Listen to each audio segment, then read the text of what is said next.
ಅಮೆರಿಕದ ಅಧ್ಯಕ್ಷ ಟ್ರಂಪ್ ಅವರ ಬೆದರಿಕೆಗೆ ಇರಾನ್ ವ್ಯಕ್ತಪಡಿಸಿರುವ ಪ್ರತಿಕ್ರಿಯೆಯನ್ನ ನೋಡಿ ಜಗತ್ತು ಬೆಚ್ಚಿಬಿದ್ದಿದೆ.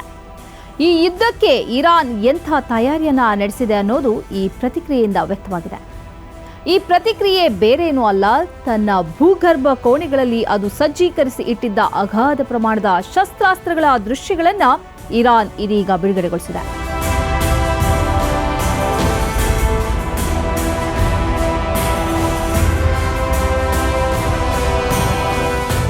ಇರಾನ್ ಈವರೆಗೆ ಯಾವ ಶಸ್ತ್ರಾಸ್ತ್ರಗಳನ್ನು ಪ್ರಯೋಗಿಸಿದೆಯೋ ಅವುಗಳಿಗಿಂತ ಹೆಚ್ಚಿನ ಪ್ರಮಾಣದಲ್ಲಿ ನೆಲದಡಿಯಲ್ಲಿ ಶಸ್ತ್ರಾಸ್ತ್ರಗಳನ್ನು ಇರಾನ್ ಪೇರಿಸಿಟ್ಟಿರುವುದು ಈ ದೃಶ್ಯದಿಂದ ಸ್ಪಷ್ಟವಾಗ್ತದೆ. ಈ ದೃಶ್ಯಗಳೇನು ಫೇಕ್ ಅಲ್ಲ. ಇರಾನಿನ ಅಧಿಕೃತ ಸುದ್ದಿ ಸಂಸ್ಥೆಯಾದ IRIB ಸ್ವತಃ ಈ ದೃಶ್ಯಗಳನ್ನು ಬಿಡುಗಡೆ ಮಾಡಿದೆ. ನೆಲದಡಿಯ ಕೋಣೆಗಳಲ್ಲಿ ಭಾರೀ ಜಾಗರೂಕತೆಯಿಂದ ಕಾಪಿಡಲಾದ ಶಸ್ತ್ರಾಸ್ತ್ರ ಭಂಡಾರ ಇದು. ಮಿಸೈಲ್ಗಳನ್ನು ಭಾರೀ ಪ್ರಮಾಣದಲ್ಲಿ ಇರಾನ್ ಶೇಖರಿಸಿ ಇಟ್ಟಿರುವುದು ಈ ದೃಶ್ಯದಿಂದ ಸ್ಪಷ್ಟವಾಗ್ತದೆ.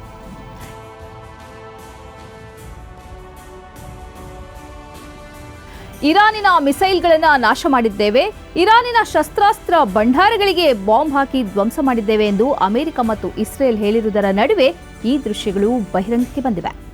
ಇದಕ್ಕಿಂತಲೂ ಅಮೆರಿಕ ಮತ್ತು ಇಸ್ರೇಲ್ ಅನ್ನ ಬೆಚ್ಚಿ ಬೀಳಿಸಿರುವ ಸಂಗತಿ ಏನೆಂದರೆ, ಈ ದೃಶ್ಯಗಳಲ್ಲಿ ಇರುವುದು ಇರಾನಿನ ಶಸ್ತ್ರಾಸ್ತ್ರಗಳ ಭಂಡಾರಗಳ ಪೈಕಿ ಒಂದು ಸಣ್ಣ ತುಣುಕು ಮಾತ್ರ ಎಂದು ಇರಾನ್ ಹೇಳಿದೆ.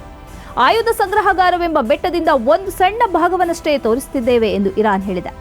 ಇದನ್ನು ನೋಡಿದ್ರೆ ಇರಾನ್ ಭಾರೀ ಪ್ರಮಾಣದಲ್ಲಿ ಸಂಗ್ರಹಿಸಿಟ್ಟಿದೆ ಮತ್ತು ಅಮೆರಿಕ ಹಾಗೂ ಇಸ್ರೇಲ್ ಹೇಳುತ್ತಿರುವ ಹೇಳಿಕೆಗಳು ಪೊಳ್ಳು ಎಂಬುದು ಗೊತ್ತಾಗುತ್ತೆ. ಹರ್ಮುಜ್ ಜಲಸಂಧಿಯ ಮೇಲೆ ಇರಾನ್ ತಡೆ ಹೇರಿರುವುದನ್ನು 48 ಗಂಟೆಗಳ ಒಳಗೆ ತೆರವುಗೊಳಿಸದೇ ಇದ್ರೆ ಇರಾನಿನ ಪವರ್ ಪ್ಲಾಂಟ್ಗಳ ಮೇಲೆ ದಾಳಿ ನಡೆಸುವೆ ಎಂದು ಟ್ರಂಪ್ ಬೆದರಿಸಿದ್ದರು. ಆ ಬೆದರಿಕೆಯ ಬಳಿಕ ಇರಾನ್ ಈ ದೃಶ್ಯಗಳನ್ನು ಬಿಡುಗಡೆಗೊಳಿಸಿದೆ. ಒಂದು ವೇಳೆ ಟ್ರಂಪ್ ಅವರು ನಮ್ಮ ಪವರ್ ಪ್ಲಾಂಟ್ಗಳ ಮೇಲೆ ದಾಳಿ ನಡೆಸಿದರೆ ಗಲ್ಫ್ ರಾಷ್ಟ್ರಗಳಲ್ಲಿರುವ ಅಮೆರಿಕದ ಇಂಧನ ಮತ್ತು ಪವರ್ ಪ್ಲಾಂಟ್ಗಳ ಮೇಲೆ ದಾಳಿ ನಡೆಸುವುದಾಗಿ ಇರಾನ್ ಮರು ಎಚ್ಚರಿಕೆ ನೀಡಿದೆ.